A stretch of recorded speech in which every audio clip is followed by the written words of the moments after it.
Selamat pagi Bapak Ibu Jemaat GKI Klasis Solo yang dikasihi Tuhan. Apa kabar? Tetap dalam perlindungan dan pertolongan Tuhan. Saudara dikasihi Tuhan, renungan Bina Iman pada pagi hari ini mengambil tema tetap beritakan kabar baik. Bacaan diambil dari Yohanes 8 ayat 21 sampai 30. Saya bacakan demikian. Maka Yesus berkata pula kepada orang banyak, "Aku akan pergi dan kamu akan mencari aku, tetapi kamu akan mati dalam dosamu. Ke tempat aku pergi, tidak mungkin kamu datang." Maka kata orang-orang Yahudi itu, "Apakah ia mau bunuh diri?" Dan karena itu dikatakannya, "Ke tempat aku pergi, tidak mungkin kamu datang." Lalu ia berkata kepada mereka, "Kamu berasal dari bawah, aku dari atas. Kamu dari dunia ini, aku bukan dari dunia ini.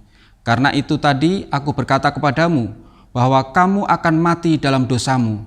Sebab jikalau kamu tidak percaya bahwa akulah Dia, kamu akan mati dalam dosamu." Maka kata mereka kepadanya, "Siapakah engkau?" Jawab Yesus kepada mereka, "Apakah gunanya lagi aku berbicara dengan kamu? Banyak yang harus kukatakan dan kuhakimi tentang kamu, akan tetapi Dia yang mengutus aku adalah benar. Dan apa yang kudengar daripadanya itu yang kukatakan kepada dunia." Mereka tidak mengerti bahwa ia berbicara kepada mereka tentang Bapa. Maka kata Yesus, "Apabila kamu telah meninggikan Anak Manusia, barulah kamu tahu bahwa akulah Dia, dan bahwa aku tidak berbuat apa-apa dari diriku sendiri, tetapi aku berbicara tentang hal-hal sebagaimana diajarkan Bapa kepadaku. Dan Ia yang telah mengutus aku, Ia menyertai aku. Ia tidak membiarkan aku sendiri, sebab aku senantiasa berbuat apa yang berkenan kepadanya." Setelah Yesus mengatakan semuanya itu, banyak orang percaya kepadanya. Demikianlah bacaan firman Tuhan. Berbahagialah mereka yang mendengar dan memelihara dari hari ke hari. Saudara dikasihi Tuhan, 2 hari lalu kita memperingati ibadah kenaikan Tuhan Yesus. Ada pesan dari ibadah tersebut. Temanya adalah suarakan kabar baik dalam sukacita. Jadi renungan pada pagi hari ini sebenarnya melanjutkan dari tema pada saat ibadah kenaikan Yesus Kristus. Saudara, kalau sudah ditinggalkan seseorang atau orang biasanya meninggal, maka pesan-pesan orang yang sudah meninggal itu biasanya mendapat tempat. Biasanya kita mau mendengar apa sih pesannya begitu. Demikian pula dengan Tuhan Yesus. Walaupun Tuhan Yesus tidak meninggal kemudian meninggal selamanya, tetapi Tuhan Yesus naik ke surga, tetapi pesan-pesan Tuhan Yesus itu menjadi sesuatu yang sangat berarti. Seperti dalam Injil Yohanes 8 ayat 21 sampai 30 yang baru kita baca tadi. Kita diingatkan untuk tidak bosan-bosan memberitakan kabar baik walau ditolak. Saudara pasti pernah mengalami berbicara dengan orang-orang yang sok tahu, diberitahu ngeyel, dikasih tahu malah membantah dan sebagainya. Biasanya rasanya kita jengkel, ini orang yang tidak tahu dikasih tahu kok malah ngeyel gitu. Tuhan Yesus juga pada saat mengajar juga seringkali ditolak dan dilawan, tetapi yang kita tahu Tuhan Yesus tetap mengajar dan terus mengajar. Saat mengajar di dalam bait Allah, sebelum dari perikop ini, Tuhan Yesus berkata kepada mereka, "Akulah terang dunia. Barang siapa mengikut aku, ia tidak akan berjalan dalam kegelapan." Di ayat 12. Dan pernyataan Tuhan Yesus itu ternyata langsung dibantah oleh orang Farisi.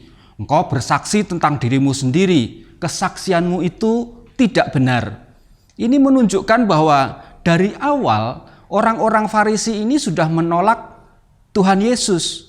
Jadi Tuhan Yesus mengatakan akulah terang, tapi dikatakan itu kan kesaksianmu sendiri. Jadi kesaksianmu itu tidak benar.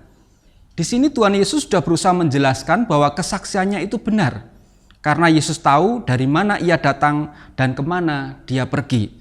Sedangkan orang Farisi tidak tahu sama sekali.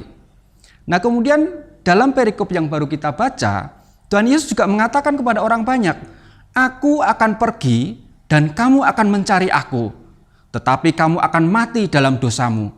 Ke tempat aku pergi, tidak mungkin kamu datang."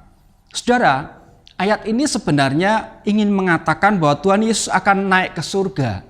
Dia tidak akan lagi bersama-sama dengan para murid atau orang-orang yang ada di dunia ini.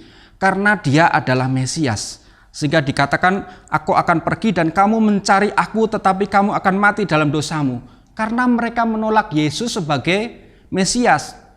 Jadi pada saat Tuhan Yesus pergi, mereka mencari-cari tidak akan ketemu. Karena Tuhan Yesus sudah naik ke surga dan mereka tidak percaya kepada Tuhan Yesus. Justru pernyataan Tuhan Yesus itu menjadi perdebatan sendiri. Karena orang Yahudi itu mengatakan, apakah ia mau bunuh diri? Karena ke tempat aku pergi tidak mungkin kamu datang. Jadi kalau kita melihat dari sini, apa yang dikatakan oleh Tuhan Yesus itu sudah disalah persepsikan oleh orang banyak. Dianggap Tuhan Yesus akan pergi bunuh diri.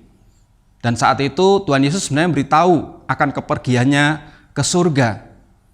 Dan waktu Tuhan Yesus menjelaskan tentang kemesiasannya, mereka tetap tidak percaya. Bahkan orang banyak mengatakan, siapa engkau? Dan Yesus menjawab, apakah gunanya lagi aku berbicara dengan kamu? Nah dari sini kita melihat bahwa Tuhan Yesus seolah-olah sudah anyel gitu. Orang menanyakan siapakah engkau? Mereka sudah diberitahu tapi tidak mau mendengar, bahkan menolak. Jadi Tuhan mengatakan, apakah gunanya lagi aku berbicara dengan kamu? Di sini Tuhan Yesus memberikan kunci bahwa seseorang akan tinggal di dalam bersama dengan dia, yaitu tidak mati dalam dosamu, asalkan sebab jikalau kamu tidak percaya bahwa akulah dia, kamu akan mati dalam dosamu. Artinya apa? Hanya orang yang percaya kepada Tuhan Yesus sebagai Mesias, dialah orang yang diselamatkan.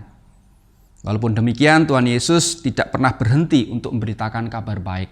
Nah, saudara yang dikasihi Tuhan, pagi hari ini kita merenungkan bahwa walaupun ditolak, walaupun banyak orang ngeyel dan sebagainya, Tuhan Yesus tetap memberitakan kabar baik itu. Bagaimana dengan kita? Marilah kita terus berusaha untuk memberitakan kabar baik. Selalu tetap beritakan kabar baik, walaupun banyak orang yang menolak. Tetapi seperti dalam ayat 30, setelah Yesus mengatakan semua itu, banyak orang percaya kepadanya. Pemberitaan kabar baik tidak akan sia-sia. Mungkin dari 100 orang, hanya 5-10 orang yang percaya. Tapi itu sesuatu yang berarti bagi kerajaan Allah. Tetaplah beritakan kabar baik dan terus berada di dalam kasih Tuhan. Tuhan memberkati. Mari kita berdoa. Bapa yang penuh kasih, kami bersyukur padamu untuk pagi hari ini. Engkau tetap menyertai dan melindungi kami. Dan saat ini Tuhan, biarlah kami terus memberitakan kabar baik dari hari ke hari. Seperti Tuhan Yesus, walaupun banyak ditolak, tetapi dia tetap memberitakan kasih Tuhan. Terlebih dari itu Tuhan, kami telah diselamatkan di dalam Yesus Kristus. Sehingga sebagai ungkapan syukur kami akan terus memberitakan kasih karunia Tuhan itu kepada semua orang. Berkati hari ini agar kami boleh mengisinya dengan penuh sukacita karena Allah selalu mengasihi kami. Dalam Tuhan Yesus kami berdoa. Amin. Tuhan memberkati.